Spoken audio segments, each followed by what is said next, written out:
So today we have Chinmayee with us, who has actually gotten scholarship from two different B schools, and I just got to hear from her that one of the schools has even increased the scholarship. So now she has 80K scholarship from one school, which is Schellar, and about 50% scholarship from Foster. And she has also gotten a fellowship along with it, which basically means you'll be getting an additional stipend every month for the living expenses and everything. So the scholarship accounts for 60% of the entire fee structure overall for Chinmayee. And she has done, and then we have this myth in the industry that you know what, you need a 750, 760 kind of a score to get a scholarship from a top 30 V school in the US. And Chinmayee has done that with a 690. I think Chinmayee you have on GMAT, right? Right? There's a Yeah, 690 on GMAT. So this interview is going to be completely focused on how did she go about the application process and how did she talked about the important things that she has done in her career and how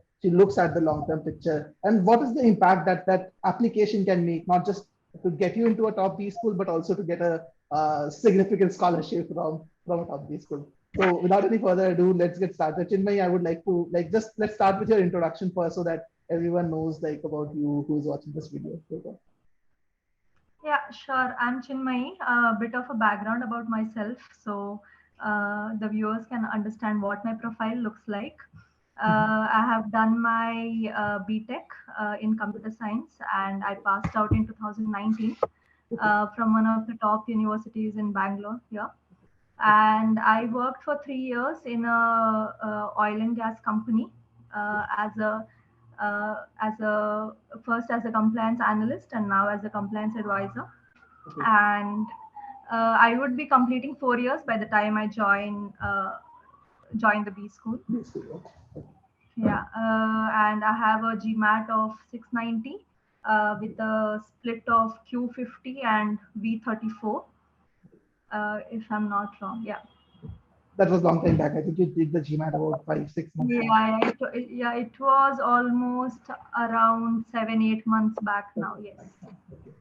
Okay, good. So another thing to add, Chinmayee is also from a computer science background, like an IT background. And if I'm correct, like you worked in compliance, but that was related to technology compliance or general compliance also. Like how was it? It was related to IT security. IT So security. Okay. yeah. Okay. Okay. So your profile was completely into IT, basically, from graduation to your work. So those of you who feel that okay, if you're a general and engineer, overrepresented pool from India, difficult to get into a B school, top B school, think twice. You can probably get into a top B school. You can actually get a scholarship from there. All you need to do is like work on your applications properly. And just to give you an idea, Chinmayee, again, I'm not sure Shakib has shared this with you. So Shakib worked with Chinmayee for the application process. So we were working with a few other candidates and we got to hear other people also who have applied to same schools as you have, had a better GMAT, similar backgrounds, but still got rejected, basically. So again, a lot of it depends on how you write down the application. So what was the process that you followed, Chinmayee? Like, how did you start your application work? Did you start directly with the essays, or did you do some pre-work before it? So let's run us through the process basically that you followed. Yeah, so like you mentioned, I was in constant touch with Shakib and Shreyas. Okay. And so Shreyas in the initial days helped me in shortlisting universities. That is where we started from. So we had multiple connects wherein we discussed what my profile looked like and what were my strong points and what were the B schools that we could particularly target that I would be a right fit for. Depending on that, we shortlisted around 5 to 6 universities and then classified them into, the target reach and Probable, safe. like the Yeah, aspirational and safe schools. Understood. correct. Yeah. Once that was done, then we started with the essay prompts for each of these universities, basically the application questions. And we had a look at what the application questions covered. And then we went back to building sort of a data dashboard wherein we jotted down all the points that I could bring out in my story, and in what direction we could take my story, and what could be the USP of my application.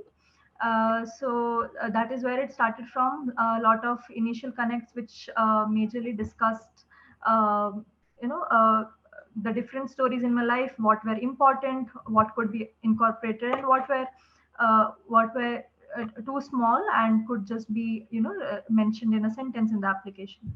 Okay. So let, So let yeah, me just take a step back, Chinmayee. So basically, like just summarizing what you said. So you did not start right away working on the essay prompts. You looked at the essay prompts, but you worked backwards on something called a data dashboard, where you focused on the important aspects of your life and basically understood which aspects will work, which aspects won't work, and how do you need to position those things in the right way. So that's a very, very important lesson for all of you who are listening to this, because many people, what they do is they just look at the essay prompt and they start thinking along the lines of the essay that, okay, this topic, this essay is asking us about the leadership skills. So let me think about the leadership skills that I have, leadership examples that I have in my career, and let me try to weave a story around it. So did you do it in that way, or was that data dashboard more of a holistic thing? What was the data dashboard about? Let's just probably you understand what it is, but the viewers don't know it. So what was this about? How much time you spent on it approximately, if you can tell us that? yeah. So I spent a lot of my time on the data dashboard because that acted as a base for the entire application. Once the data dashboard was ready, it just took crafting after that. So data dashboard, like you said, for the viewers, it was sort of all the different aspects that the these schools look for, starting from my background, my extracurricular activities, my strengths, my weaknesses, leadership skills, and so these were the pointers. And what I had to brainstorm about was the stories from my life that I could relate to these points. Like you mentioned, I mean, like the question that you asked, not particularly weaving stories, but churning out stories that already exist that I may not have thought about particularly. Could be So that yeah, impactful basically, and you were yeah, that could living be them all. impact. Yes, yes, yes, yes. So yeah, I think if I in the entire application journey, 60% of my time and energy Okay, went into, yeah, the data building the data dashboard. dashboard only, because after that was completely crafted, it was just a matter of uh, placing the different story pieces together.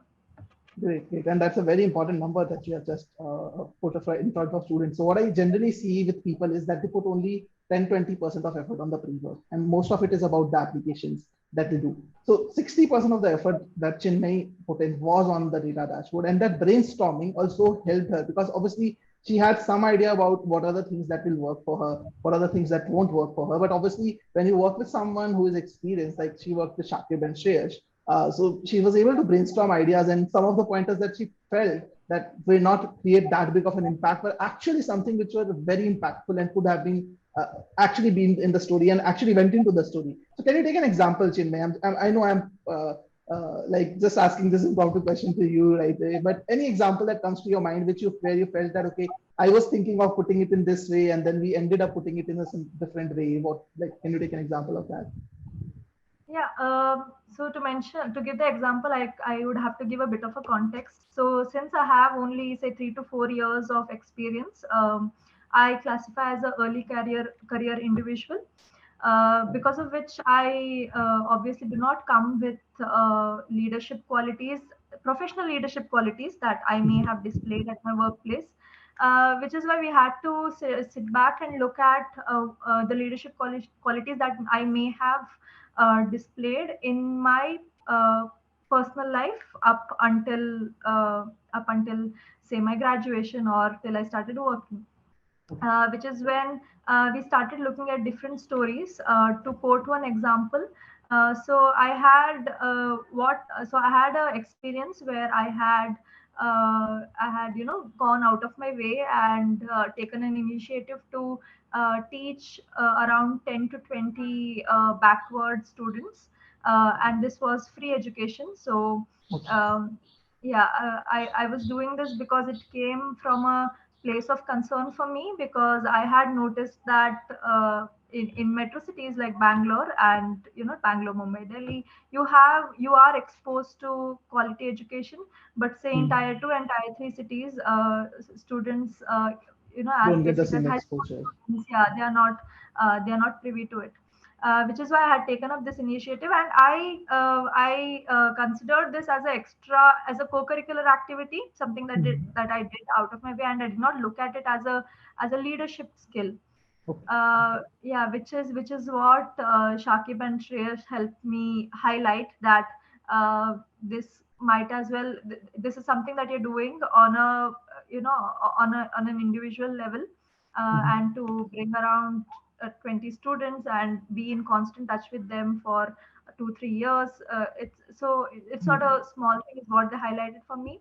A second thing that I noticed all throughout the application was that my stories were mostly in words, but they helped me give a statistic to it, give a Okay. number to it, Okay. which Quantifiable, is, basically.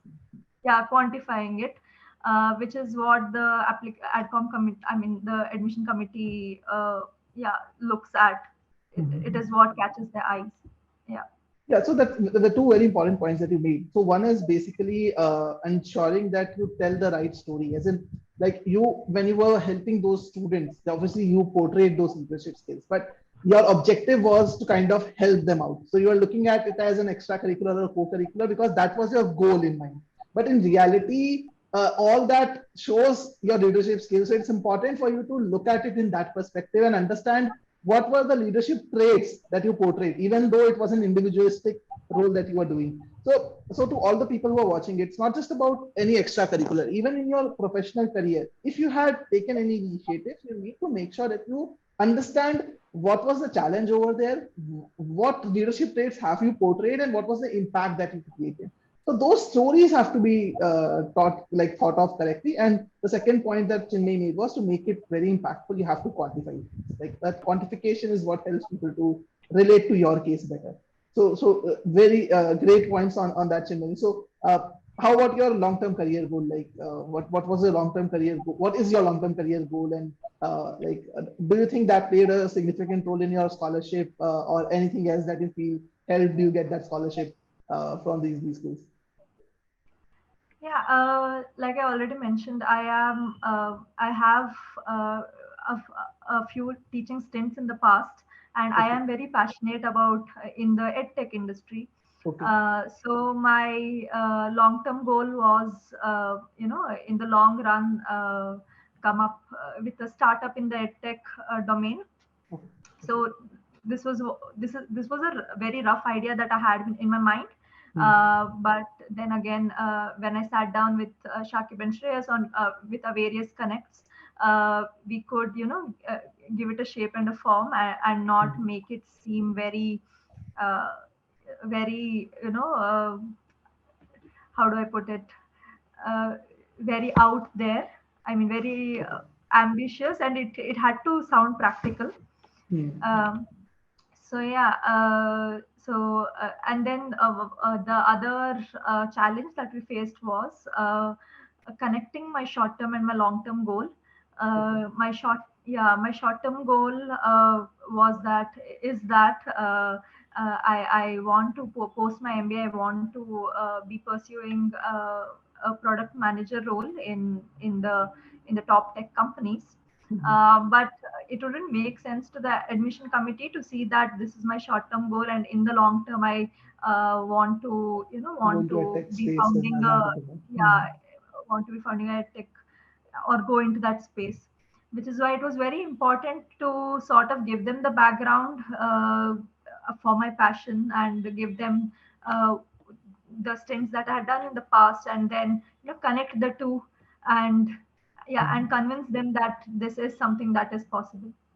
So that's very important, because actually what happens with many people is that if they are in IT, like, they kind of focus their short-term and long-term goals in that direction itself, thinking that it will actually show the alignment to the B schools better, and it will help them get into the B school, and they don't focus on what they really actually want to do in their lives. So one good thing that you focused on was the passion that you had about being an entrepreneur in the tech space.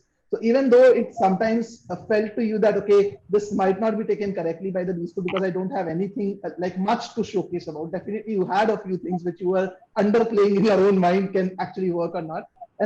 But the important thing is that you really wanted to do that. So the dots have to be connected properly. And sometimes, since obviously you are planning to do an MBA for the same reason, to kind of understand the industry better, to actually be able to achieve the long-term goal. Sometimes when you work with someone who has already done their MBA or are slightly ahead in the career compared to you, they understand how these dots get connected in the long run. So these people are able to help you connect the dots better. So that's how I'll put it. Like probably what happened in your case overall. Yeah. Okay. Okay. So let's talk about the letter of recommendations. Many people are very confused, like who should write the letter of recommendations and how to choose those people. Are should they be senior or not? So how did you identify the right people for the letter of recommendations, and what do you think is the role played by these recommenders in the entire process? Yeah. I would say my the two recommenders that I chose were not the regular recommenders that the MBA applicants go for. One obviously was a work LOR, so I got it from one of my managers, one of my ex-managers. So that was straightforward for me.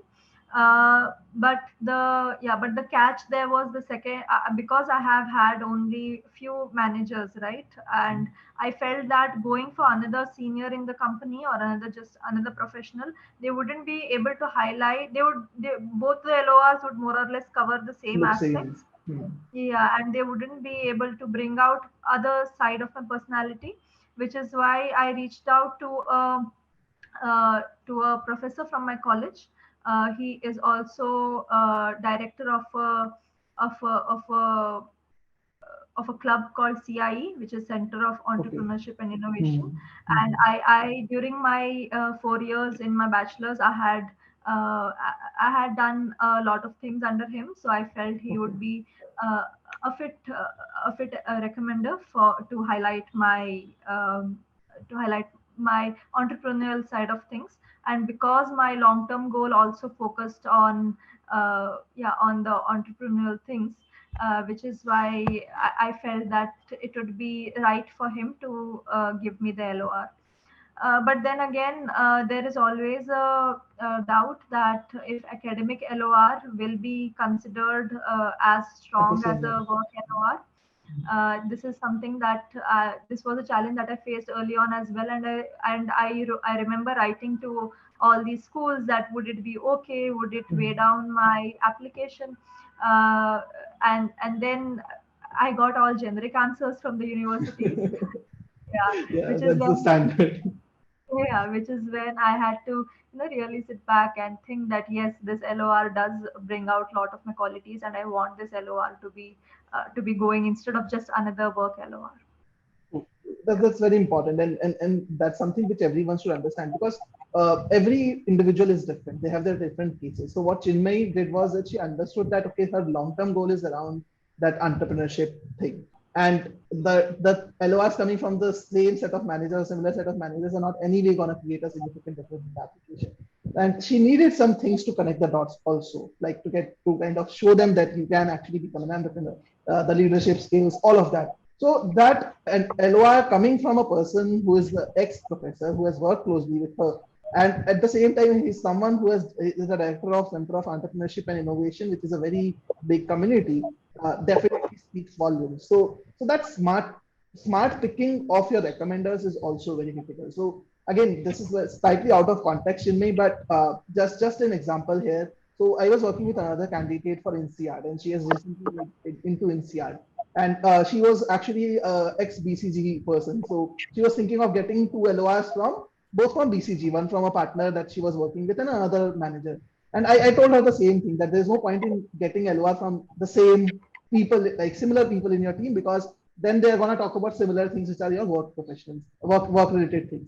And she had done a lot of extracurriculars with respect to the societal impact, similar to what you have done, like in the field of education and healthcare and all. So what I recommended was that let's take an LOR from one of the like NGOs that you probably work with, because that will show a different side of your personality. Because that one LOR coming from an office work is pretty good. You don't need to kind of worry about getting another LOR from there. So this is something which you need to understand. Like Chinmayee went for a professor LOR, like an academic LOR. She went for an extracurricular LOR. In your case, probably two work LORs could also make sense if you're working in two different organizations, had two different roles altogether.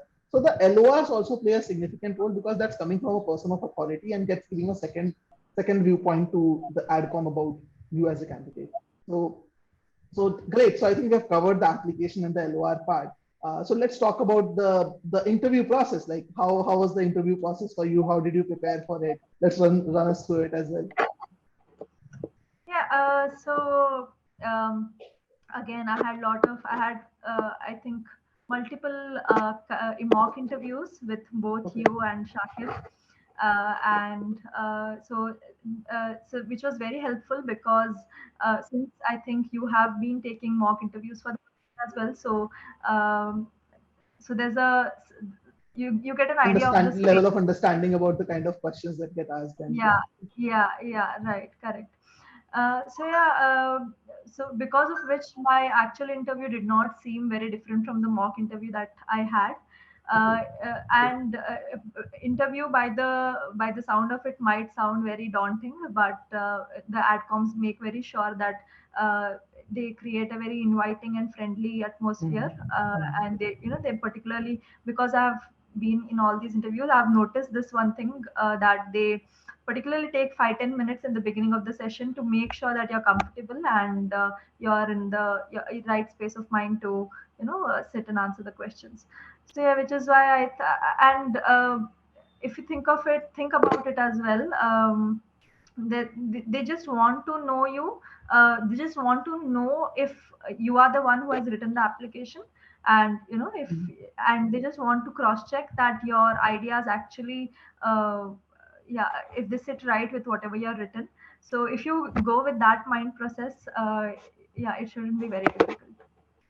That's very important. Actually, how we Indians look at interviews is that it's a grilling thing because that's how we are used to being interviewing in India. Basically, that's how we get interviewed in India. But generally, if you look at foreign B schools like the US or European schools, they're very friendly interviews that they just want to know you. And that's one of the reasons why their applications are so dense because they get to know you from the application itself. They just, as Chinmayee said, just want to make sure that you are the same person who has written it. You're the same type person. So that's a very important part. And one more thing, probably Chinmay did not highlight this, but I actually get this feedback from a lot of people that the data dashboard that was created by the student initially when we brainstormed on that 60% of the effort of the entire process was something which actually makes the interview process also very easy because in the interview you get asked questions related to why MBA, what is your backup plan, what is your let's say strength, weakness, leadership initiatives, ESG related initiatives. So all those things we cover, and when we are filling this data dashboard, we ask you to fill it in the STAR format, which is situation, task, action, and the result that you created. So in a way, like all those answer items we have already brainstormed, so that interview process becomes easy.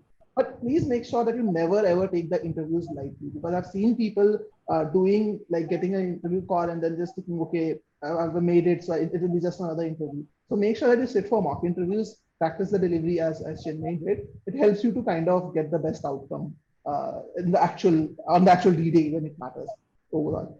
All right. So let's spend some time on the scholarship part, Chinmayee. So you got scholarship from Schellar and Foster. You got scholarship plus fellowship both. So did you have to write the separate essays for it, or was it a part of the application itself? Basically? Yeah, so in both the cases, it was part of the application itself, but they mentioned that this is a scholarship essay. It's an Okay. optional essay. Okay. So you can choose to write it if you want to apply for the scholarship, and if you do not, then you do not write it. Okay. Because I was aiming for a scholarship, and I think this would be the case with most of the Indian applicants as well, that we go for scholarship during our MBA applications.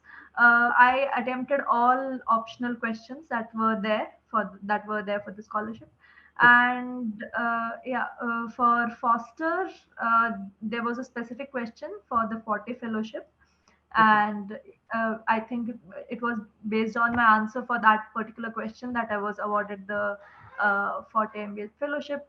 Okay. And for Schellar, if I can recall, they had the scholarship that they had was for was something called Romba, which is for people belonging to the Black community, and it was not applicable for me, which is yeah, and yeah, and yeah, which is why I remember that this was one other question that was optional that I did not fill out. But other of all other optional questions, you made sure that you put in the effort to like write the application. So what did you focus in your scholarship essay? Which aspect of your profile did you focus, highlight to get these as scholarship? Yeah, so for Forte, I had researched quite a bit that they focus on women coming from different background, and this is one thing that I've noticed with most B schools, that they give a lot of importance to DEI, which is diversity, equity, inclusion. And this is something that I am actively involved at my workplace as well. It is a club that I'm involved in. So it was easy for me to relate and to understand why these organizations give so much importance to it. So my application answer was mostly I took to it that I focus on those aspects, the DEI aspect, and also how as a woman leader post MBA I could be making a difference. So what you mean to say is that as a DEI like focused person, you also made sure that in the general essays, not just the scholarship essay, the other parts of your application also included those aspects so that when the ADCOM is reading through them, it stays in their subconscious mind. It's not like something which is coming out of the blue in the scholarship essay itself. That's a very, very, very valid point and very great point, Chinmayee. So anyone of you who is looking at scholarship, they are not easy to get. I don't think more than 20% people in the batch, even for the like scholarship friendly school, will end up getting the sort of scholarship. So even if you're applying to the most scholarship friendly school, just 20% people get it. Now you have to ensure that you do research. So make sure that what does that scholarship really mean? Who are they offering the scholarship to? What are the qualities that they're looking for it? And you need to make sure that you add those aspects in your other essays as well, not just the scholarship essay. So definitely great points. Again, Chinmayee, this is again, I'm putting you on the spot here. But as a takeaway to those people who are just watching this, do you mind us sharing the like essays if we like take out the personal information part, like the scholarship essay for the reference to people? Like we take out the personal like information and all, we'll remove that part. So do you mind sharing those as like the audience or like just? Yeah, I'd be glad to. So right now, or do we share No, it no, no. post? We anyway. I think we have the essays, or we'll ask it for you. So we'll take out the part Yeah. so that someone who's looking at a scholarship essay again, everyone, even if you are like creating a scholarship essay for yourself, don't just copy paste things because everyone has to put out the unique aspects. The idea of the takeaway is to kind of help people understand what it really looks like. How do you present yourself for scholarships? Because trust me, USB schools are very, very expensive. So Chinmayee has gotten around 90K from Foster, or how much is the scholarship? It would be around 60, 70K if I'm not wrong. So it comes down 50%, 60% scholarship. Okay, so even after that Yeah. 70K like dollars scholarship, which is approximately at current value around 57, 58 lakhs, that's still 50, 60% of the entire amount. So it's a very expensive degree in the US, but definitely it's very rewarding at the same time because of the return on investment that you get. So for anyone who is looking at these scholarships essays and understand how Chinmayee got it, we are definitely will try to give you the takeaway as the essays after taking out the personal information part of the same. So any closing remarks, any closing tips, Chinmayee, for like the viewers to kind of get into the top 30 schools and with a scholarship? Yeah. Yeah. Yeah, like you mentioned at the starting of the interview, right? GMAT score doesn't have to. It obviously plays an important role, but it doesn't have to make or break the deal. The application is extremely important as well, and the stories that you craft can change. Yeah, can be the game changer. That's a very, very important factor because that's how people think GMAT score is basically equal to high scholarship, but that's not the thing. Make sure that you bring the best out of your stories, invest time and energy into that, the pre-work, most important. So thank you so much, Chinmayee, for taking out time. It was really great working with you all the way from the beginning. I remember, I think we connected way back in 2021, and which is when you primarily started your like not even 2021, it was 2020 end, basically. 2020 end, Yeah, you yeah. are right. When you wanted to start your journey and then you ended up delaying it for another year.